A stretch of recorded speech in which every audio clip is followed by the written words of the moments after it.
Allahu Akbar,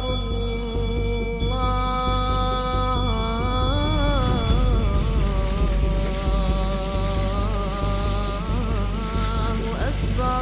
Ilmu ini bisa bernilai, bisa berharga. Harga dari ilmu adalah terletak pada amalnya. Jika ilmu itu tidak diamalkan, maka ilmu itu menjadi sebuah kehinaan, bukan menjadi sebuah kemuliaan.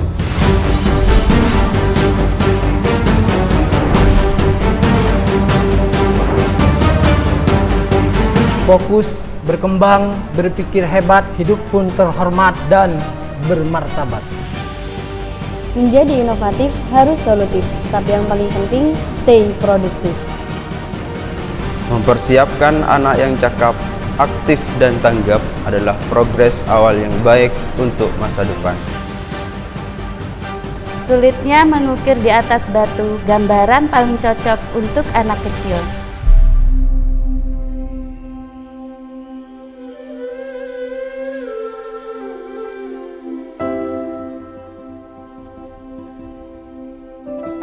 Pendidikan dalam Islam itu tidak bisa dilepaskan dari ilmu, amal, dan akhlak. Jadi jika salah satunya itu tidak terpenuhi, maka pasti akan pincang. Yang pertama harus ada ilmu. Kenapa ilmu itu penting? Karena ilmu itu fungsinya adalah untuk membedakan mana yang benar, mana yang salah, mana yang hak dan mana yang batil. Kalau tidak ada ilmunya, boleh jadi orang akan menganggap suatu yang haram sebagai suatu yang wajib. Maka landasan utamanya adalah ilmu, wawasan keagamaan yang cukup. Lah, kemudian ilmu ini bisa bernilai, bisa berharga. Harga dari ilmu, nilai dari ilmu itu adalah terletak pada amalnya. Jika ilmu itu tidak diamalkan, maka ilmu itu menjadi sebuah kehinaan, bukan menjadi sebuah kemuliaan. Tujuan yang paling tinggi dari sebuah pendidikan adalah membentuk akhlak yang mulia. Tapi perlu diingat bahwa akhlak yang mulia itu puncak yang harus dibangun dengan pondasi yang benar. Tidak bisa orang itu memiliki akhlak yang mulia kalau dia belum memiliki ilmu yang benar dan belum memiliki amal yang baik. Maka karena itu tiga-tiganya harus tercapai. Ilmu harus tercapai, ibadah, amaliyah, dan syariah harus tercapai. Kemudian yang terakhir adalah akhlak. Ilmunya benar, amalnya baik, hatinya harus mulia. Itu saya kira landasan pendidikan dimanapun, termasuk pendidikan di sini. Kita tidak bisa terlepas dari trilogi itu. Bahkan di dalam logo kita disebutkan ilmu, ibadah, dan akhlak. Tiga-tiganya harus tercapai dan harus kita upayakan dalam setiap kegiatan pendidikan di sini.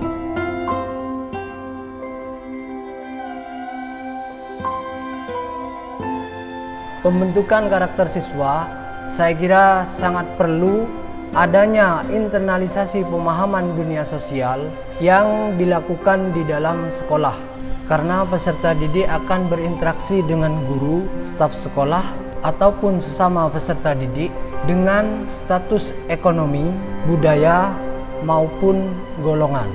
Siapapun yang menjadi pendidik pada hari ini dan tidak berubah mengikuti perubahan fundamental, maka mohon maaf, mereka akan tergeser, terpinggirkan karena perubahan zaman.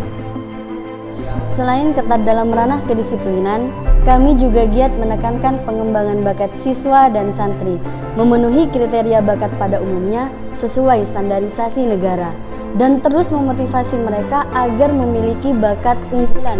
Karena guru merupakan figur bagi mereka, kami sebagai guru harus hebat dalam hal membuat mereka menjadi kreatif, inovatif, dan compassion terhadap ilmu pengetahuan dan pengembangan.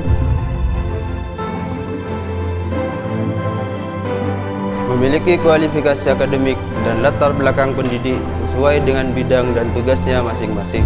Guru akan menghadapi tingkatan siswa yang berbeda-beda dengan karakter yang berbeda pula. Makanya, penyesuaian seorang pendidik itu penting. Peran seperti saya tidak mudah karena butuh kesabaran, kepedulian, dan kejelian yang tinggi. Sebagai guru TK, saya bertanggung jawab atas dasar anak dalam dunia pendidikan. Misal, mengenalkan perilaku dan didikan awal sebagai dasar pendidikan setelahnya.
Kesannya menjadi guru SMK itu sulit tapi senang karena kami harus menyesuaikan pola mengajar kami dengan perubahan fundamental dalam sistem pembelajaran modern.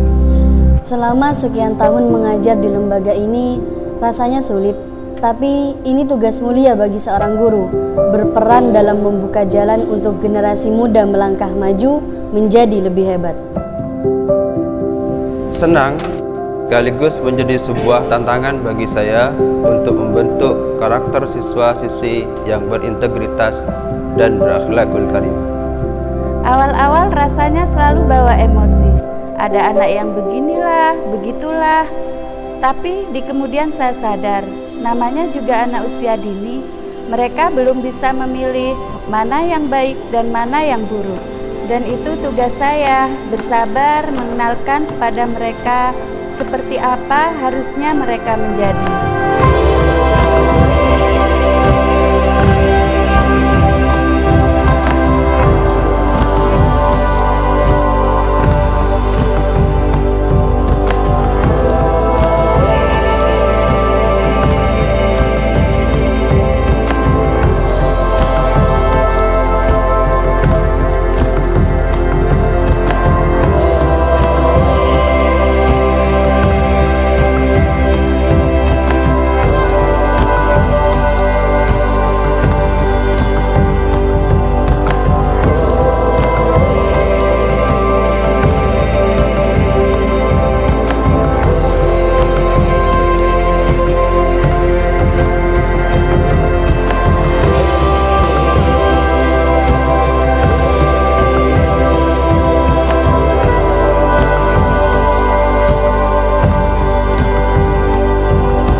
giat membaca, read and read, berilmu, beribadah, dan berakhlakul karimah.